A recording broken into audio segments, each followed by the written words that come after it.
परिचय। जैसा कि हम पहले भी चर्चा कर चुके हैं कि जनन जीवों की वह क्षमता है जिसके द्वारा वो अपने समान जीव संतति को जन्म देता है, जिसमें कि अधिकांश गुण उसी के समान होते हैं। हाँ माधुरी, वह प्रक्रिया जिसमें नर और मादा युग्मक के संलयन से एक नए जीव की उत्पत्ति होती है, लैंगिक जनन कहलाती है। तो आओ अब हम इसके बारे में विस्तार से चर्चा करें। उद्देश्य। इस पाठ के अंत में आप निम्न करने में सक्षम हो जाएंगे: लैंगिक जनन को परिभाषित करना, पुष्पी पौधों में लैंगिक जनन को समझना, पुष्प की संरचना को समझना, बीजों की संरचना और उनके प्रकारों को पहचानना, एक लिंगी पुष्प की संरचना को समझना, द्विलिंगी यानी उभयलिंगी पुष्प की संरचना को पहचानना, अलिंगी पुष्प की संरचना को समझना, उभयलिंगाश्रयी और एकालिंगाश्रयी पौधों को पहचानना, पुष्प के कार्यों को समझना, पुष्पक्रम की संरचना तथा उसके प्रकारों को पहचानना, परागण की प्रक्रिया और उसके प्रकारों को समझना, निषेचन की प्रक्रिया को समझना, बीजांड की संरचना को पहचानना, युग्मक संलयन की प्रक्रिया को समझना, त्रिसंलयन की प्रक्रिया को समझना, द्विनिषेचन की प्रक्रिया को समझना। जनन की लैंगिक प्रणाली यानी विधि का महत्व। लैंगिक जनन संतति में गुणों की विविधता को बढ़ाता है। युग्मक में जीनों के नए जोड़ों को पास लाने के परिणाम स्वरूप आनुवंशिकीय विविधता बढ़ जाती है। जनन के दौरान दो अलग अलग जीवों के डीएनए के मिलने से नई जाति की उत्पत्ति में यह प्रमुख विशिष्ट भूमिका निभाता है। पुष्पी पौधों में लैंगिक जनन।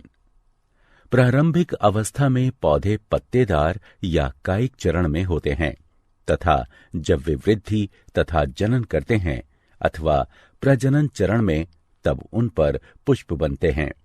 इसलिए हम यह कह सकते हैं कि पुष्प पौधे के जननीय भाग होते हैं। पुष्प पुष्प पौधे का एक चमकीले रंग का जननीय भाग है। पुष्प के डंठल को पुष्पवृंत यानी पेडिकल कहते हैं।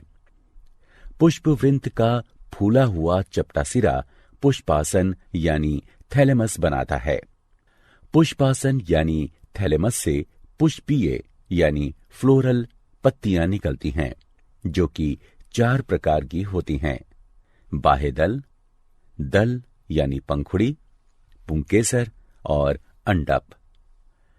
बाह्यदल और दल यानी पंखुड़ी पुष्प के जनन के लिए अनावश्यक भाग हैं, जबकि पुंकेसर और अंडप पुष्प के आवश्यक भागों का निर्माण करते हैं तथा इनमें जनन कोशिकाएं पाई जाती हैं। बाह्यदल या कैलिक्स हरे रंग के होते हैं तथा पुष्प का बाहरी चक्र बनाते हैं। दल यानी पंखुड़ी या कोरोला बाह्य दल के बाद स्थित होते हैं। ये अधिकतर रंगीन होते हैं तथा कीटों को परागण के लिए आकर्षित करते हैं।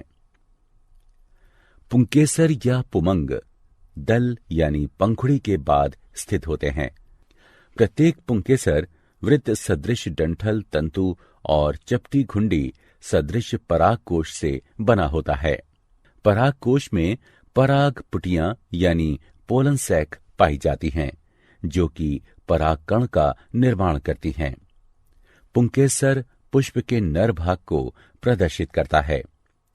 अंडप या जायांग पुष्प का मादा भाग होता है और पुष्प के बीच का भाग बनाता है। अंडप फूले हुए आधारीय अंडाशय, मध्यवर्तिका और ऊपरी घुंडी सदृश भाग वर्तिकाग्र को दर्शाता है। अंडाशय बीजांड धारण करता है, जो कि बीज में बदल जाते हैं। फल बीजों को घेरते हैं तथा उनकी रक्षा करते हैं।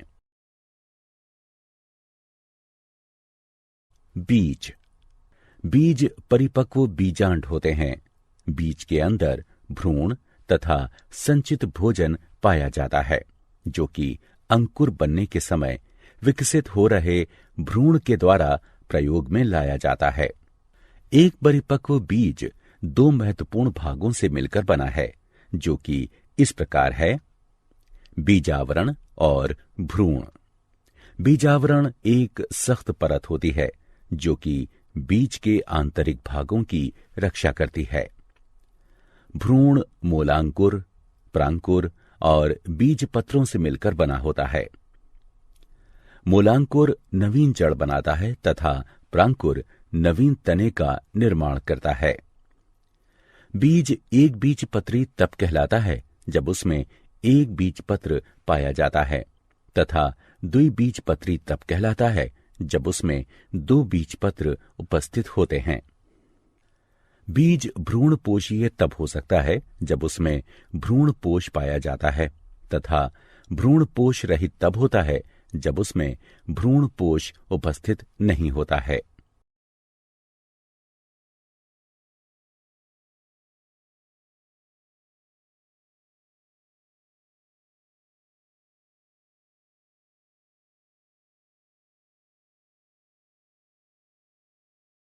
क्रिया विधि। चलिए बीज की संरचना को भलीभांति समझने के लिए एक क्रिया विधि करते हैं। हमने कुछ चने के बीजों और कुछ मक्के के बीजों को रात भर जल में डुबो कर रखा। अगले दिन सुबह हमने उन बीजों का अतिरिक्त जल निकालकर उन बीजों को एक गीले कपड़े में लपेटकर एक दिन के लिए रख दिया। अगले दिन हमने दोनों तरह के बीजों को दो भागों में बांट दिया। हम देखते हैं कि चने के बीजों में बीजावरण, मूलांकुर, प्रांकुर और दो बीज पत्र उपस्थित होते हैं, जबकि मक्के के बीजों में बीजावरण, मूलांकुर, प्रांकुर और एक बीज पत्र ही उपस्थित है।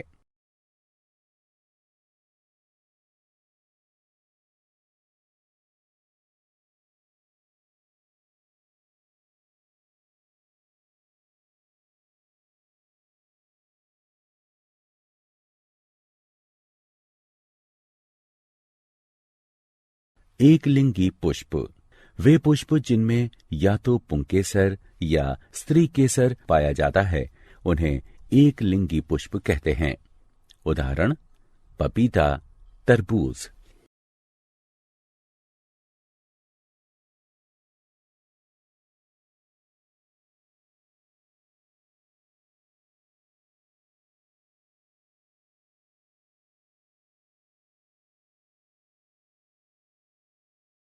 द्विलिंगी पुष्प वे पुष्प जिनमें पुंकेसर और स्त्री केसर दोनों उपस्थित होते हैं, उन्हें द्विलिंगी या उभयलिंगी पुष्प कहते हैं। उदाहरण: मटर, हिबिस्कस और सरसों।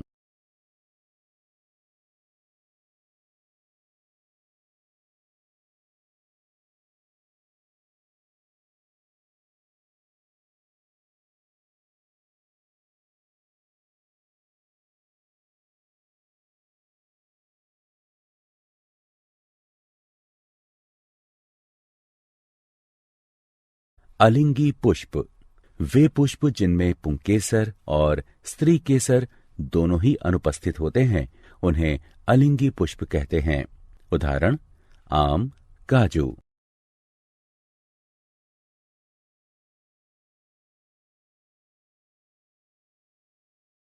उभयलिंगाश्रयी तथा एकालिंगाश्रयी पौधे वे पौधे जिनमें दोनों प्रकार के एक लिंगी पुष्प पाए जाते हैं, उभयलिंगाश्रयी पौधे कहलाते हैं।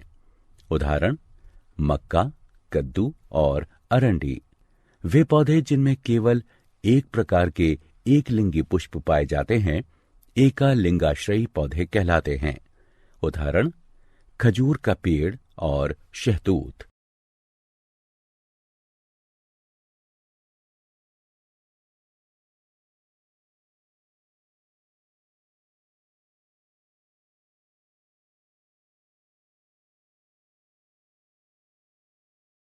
पुष्प के कार्य।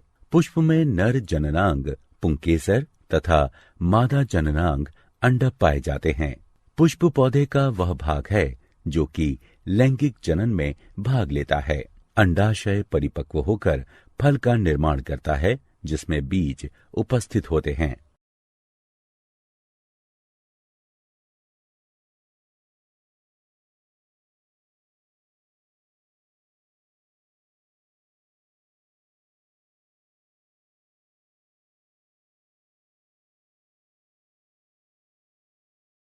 पुष्प क्रम। पुष्प सदैव अकेले नहीं पाए जाते हैं। ऐसे पुष्प जो कि आकार में छोटे होते हैं वे अधिकतर गुच्छों में पाए जाते हैं। वह अक्ष जिस पर कि पुष्पों का गुच्छा लगा होता है पुष्प क्रम कहलाता है। यह अंतस्थ अथवा कक्षीय हो सकता है। फूल गोभी पुष्प क्रम का एक अच्छा उदाहरण है। परागण। पौधे का नया बीज तब बनता है जब एक नर युग्मक जो कि परागकण में उपस्थित होता है एक मादा युग्मक जो कि बीजांड में उपस्थित होता है के साथ संलयित होता है। एक पुंकेसर के परागकोश से अंडक के वर्तिकाग्र तक परागकण के स्थानांतरित होने को परागण कहते हैं। परागकण कई अभिकर्मकों यानी कारकों जैसे कीड़े, पक्षी, मनुष्य और जल के द्वारा स्थानांतरित होते हैं। परागण दो प्रकार का होता है, स्वपरागण और परपरागण। जब परागकण एक पौधे के पुष्प के परागकोश से उसी पुष्प या अन्य पुष्प के वर्तिकाग्र तक स्थानांतरित होते हैं तो उसे स्वपरागण कहते हैं। जब परागकण एक पौधे के पुष्प के परागकोश से उसी जाति के दूसरे पौधे के अन्य पुष्प के वर्तिकाग्र तक स्थानांतरित होते हैं तो उसे परपरागण कहते हैं। निषेचन। परागकण का वर्तिकाग्र पर गिरने के पश्चात अगला चरण निषेचन होता है। नर और मादा युग्मक के संलयन से युग्मनज बनने की प्रक्रिया को निषेचन कहते हैं। लैंगिक जनन के दौरान यह निम्न चरणों में होता है। जब एक परागकण अंडक के वर्तिकाग्र पर गिरता है तब यह फट जाता है और वर्तिका से होकर ये पराग नलिका से नीचे जाकर अंडाशय में मादा युग्मक की तरफ पहुंचकर वृद्धि करता है। पराग नलिका में दो नर युग्मकों का निर्माण होता है। एक नर युग्मक पराग नलिका से नीचे चला जाता है। पराग नलिका अंडाशय के बीजांड में प्रवेश करती है।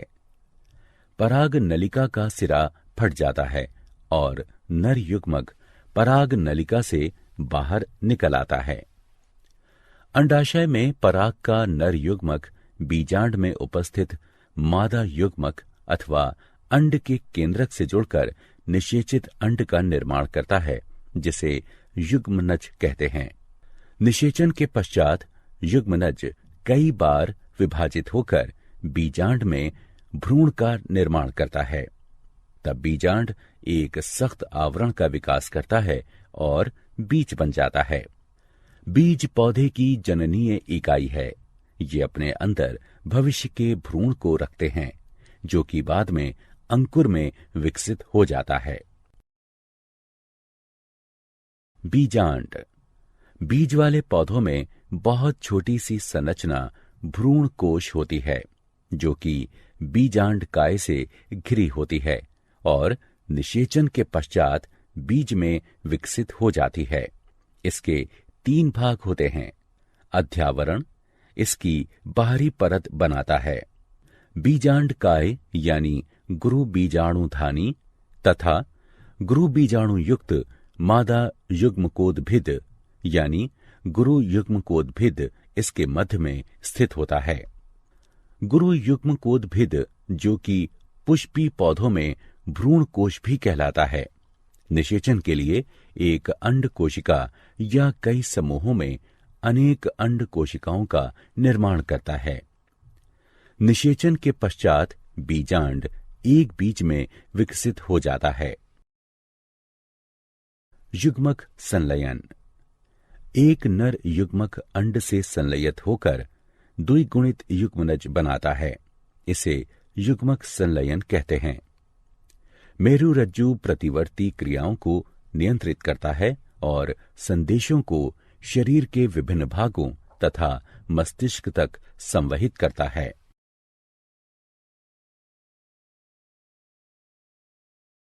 त्रिसंलयन। दूसरा नर युग्मक द्वितीयक केंद्रक के साथ संलयित होकर प्राथमिक भ्रूण पोष केंद्रक बनाता है। इसे त्रिसंलयन इसलिए कहते हैं क्योंकि संलयन प्रक्रिया में 3 केंद्रक सम्मिलित होते हैं, एक नर युग्मक और 2 ध्रुवीय कोशिकाएं। द्विनिषेचन। 2 युग्मकों के युग्मक संलयन द्वारा एक ही भ्रूण कोश यानी पुटी में 2 बार निषेचन की प्रक्रिया घटित होने और त्रिसंलयन को द्विनिषेचन कहते हैं। क्या आप जानते हैं पक्षियों के द्वारा किया गया परागण पक्षी परागण कहलाता है। जलोद्भिद पुष्पों में परागकण हल्के होते हैं किंतु मोम से ढके होते हैं। खाने योग्य पराग रोसा, मैग्नोलिया और क्लीमेंटिस के द्वारा बनाए जाते हैं। ज़ोस्टेरा में सबसे लंबा पराग लगभग 2500 माइक्रोमीटर लंबाई का पाया जाता है, जबकि मयोसोटिस में सबसे छोटा पराग लगभग 2.5 से 3.5 माइक्रोमीटर लंबाई तक का पाया जाता है। एरिथ्रीना में कौओं और गिलहरियों के द्वारा परागण होता है। वायु में पराग की उपस्थिति के कारण प्रत्यूर्जता यानी एलर्जी अभिक्रिया होती है, जिसके कारण हे बुखार हो जाता है। निषेचन के बिना अंड के विकास को अनिषेक जनन कहते हैं। निषेचन के बिना फल बनने की प्रक्रिया को अनिषेक फलन कहते हैं।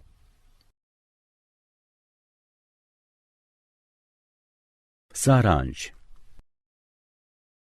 आइए हमने जो कुछ सीखा है उसे संक्षेप में दोहराएं। उच्च पादपों के जनन भाग पुष्प में स्थित होते हैं। पुंकेसर पौधे का नर जनन भाग होता है। अंडक पुष्प के केंद्र में स्थित होता है तथा मादा जनन भाग होता है। परागकोश से वर्तिकाग्र तक परागकण का स्थानांतरण परागण कहलाता है। परागण 2 प्रकार का होता है, स्वपरागण और परापरागण। अंडाशय पककर फल बन जाती है।